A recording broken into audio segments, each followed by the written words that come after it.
The Toto Wolff-Christian Horner rivalry of 2021 was furious as the two battled it out in the media for the whole world to see. As Lewis and Max fought on track, it was actually Toto and Christian who drew most of the spotlight.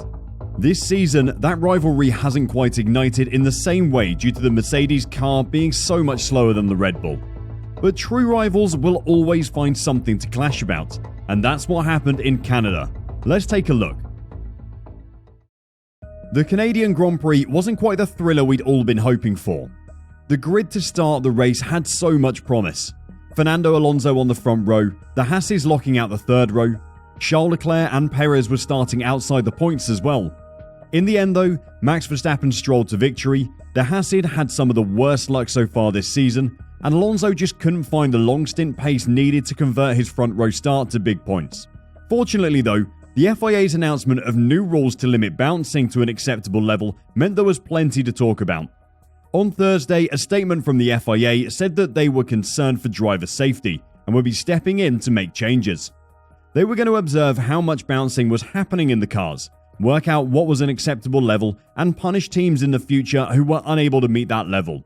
Before I tell you why this caused Toto Wolff and Christian Horner's biggest fight yet, you need to know how the FIA's intervention came about. Every time a Mercedes team member had been on camera over the last 2 weeks, they've been complaining about bouncing. It was almost comical at times.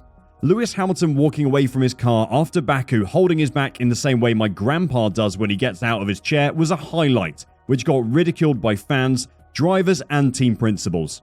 George and Lewis have been demanding change from the FIA and leveraging their influence in the sport to get what they want. It finally worked on Thursday when the FIA announced they were stepping in, but at first it didn't seem like a change that would help Mercedes. In fact, it seemed like they would be the most punished by the new rule.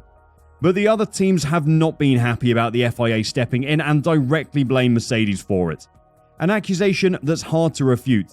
Of course, this isn't the first time the Mercedes and Red Bull bosses have clashed heads. In the lead up to the Canadian Grand Prix, before this most recent argument, Horner actually did an interview on his rivalry with Toto Wolff.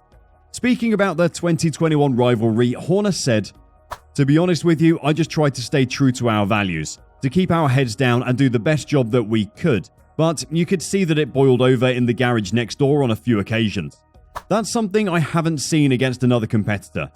I've raced against Ross Brawn, Stefano Domenicali, Ron Dennis, Flavio Briatore, and I never ever saw that kind of reaction." Horner claims the Red Bull versus Ferrari rivalry and his relationship with the Scuderia team principal Mattia Binotto is very different. It has been contained to being on track, which is healthy, added Horner. It's the way it should be. Last year it bubbled over into a lot of off-track politicking and other things in the background. It's a lot less personal now. The comedic timing of this interview is too good, as Horner and Wolff had an argument that boiled over big time in Canada. The argument erupted over the bouncing problems that have beset Mercedes since new technical regulations were introduced at the start of the season. One witness said Mercedes boss Wolff lost his shh, while another reported he went into full Abu Dhabi spec, a reference to the Austrian's meltdown when Lewis Hamilton lost out on the title at the closing race in the Gulf last year. Apparently, in the meeting, Horner told Wolff to put his own house in order after Toto claimed that the other teams weren't doing anything to address the bouncing in their cars. Ferrari team principal Mattia Binotto was also drawn into the dispute, telling Wolff that he did not agree with him that the regulations needed rewriting. He said Wolff was making the demand simply because Mercedes had not succeeded with their 2022 car. It was a row on a different scale from any of the press conference spats we've seen before, said one source. Before we tell you how Wolff responded to all of this, we need to tell you about the thing that Mercedes did that really sent the team bosses over the edge and united the team bosses against Toto. The technical directive announcement, that statement from the FIA, came out on Thursday. Part of that technical directive said that the teams would be able to add a new stay to the cars to reduce the porpoising for safety reasons. Well, on Friday morning, Mercedes turned up to practice with a new stay fitted. This was honestly incredible. No one knew how they could have designed, built, and fitted a new stay for the floor overnight like that. Alpine boss Otmar Safnauer said his team could not have engineered the stay in a day. He added, "The TD came out when our chief technical officer was flying over, so it was quite late. We weren't able to produce a stay here. The skeptics privately wondered whether Mercedes were tipped off by the FIA in advance that the stay would be allowed. How did they know? Asked one senior team executive. That is the question. Mercedes obviously heard the mutterings around the paddock because on Saturday morning the stay was gone. Mercedes claimed that it didn't help them, so they removed it. This, of course, doesn't explain how they had it ready and fitted to the car so quickly. Some privately wondered whether Mercedes had a special channel open to them, since their former executive, Shayla Ann Rao, was appointed FIA Secretary General for Sport on a temporary basis at the start of the month. The working theory is that it was removed by the team because they feared the other teams would protest it. An FIA investigation into the stay may have uncovered something that Mercedes wanted to hide. No one was quite so direct in the meeting apparently, but Toto was asked by the team principals how his team had managed to design and engineer the stay so quickly. Of course, Mercedes' inside links with the FIA is all speculation at this point, but it does add context to the argument that happened at the team principals meeting. We'll give you our opinion on what all of this means and what might happen in the future. But first, let's look at what Toto Wolff said in the media after his confrontational meeting happened. This is a sport where you're trying to keep a competitive advantage or gain it, but this situation has clearly gone too far, Wolff said after the meeting. All drivers, at least one in every team, have said that they were in pain after Baku, that they had difficulty in keeping the car on track or had blurred vision.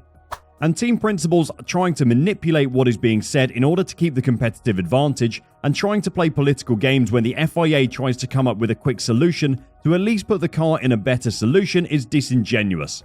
And that is what I said. All of the cars, and I'm not only talking about the Mercedes, suffered in some way or another in Baku and still do here. The cars are stiff or the cars bounce. It doesn't matter what you call it. This is a giant problem that we are having in Formula 1. It is a design issue and a fundamental design issue that needs to be solved. We have long-term effects that we can't even judge, but at any time this is a safety risk, and coming up with little manipulations in the background or Chinese whispers or briefing the drivers on what to say is just pitiful. This media statement from Wolff is a little hypocritical, considering he and his teams have been the ones playing the political game the most this season. Yes, a lot of the cars were bouncing in Baku, and yes, drivers have complained. But by the sounds of things, the accusations against his team are that they have an inside channel in the FIA and have been leveraging their influence to make things happen. This statement doesn't address any of that. It just deflects away from the accusations that are being made at him. So what does this all mean for the sport and us as fans? Well, for the sport, it probably isn't great. Motor racing should be all about what is going on the track, who is the fastest driver and who has the fastest car. It does make for entertaining reading and makes our job easy creating these news videos. But controversy and arguments among senior figures in the sport never looks good to the wider public. The longer this fight about regulations and bouncing goes on, the more it will detract from the spectacle that is an F1 race, and that isn't what we want. The FIA did need to intervene in some way to protect the drivers, and they did so in the right way, by adding punitive measures for the teams that don't protect their drivers. The team bosses just aren't happy that the teams were allowed to make changes to their car mid-season, such as adding a new floor stay that was previously illegal in the regulations.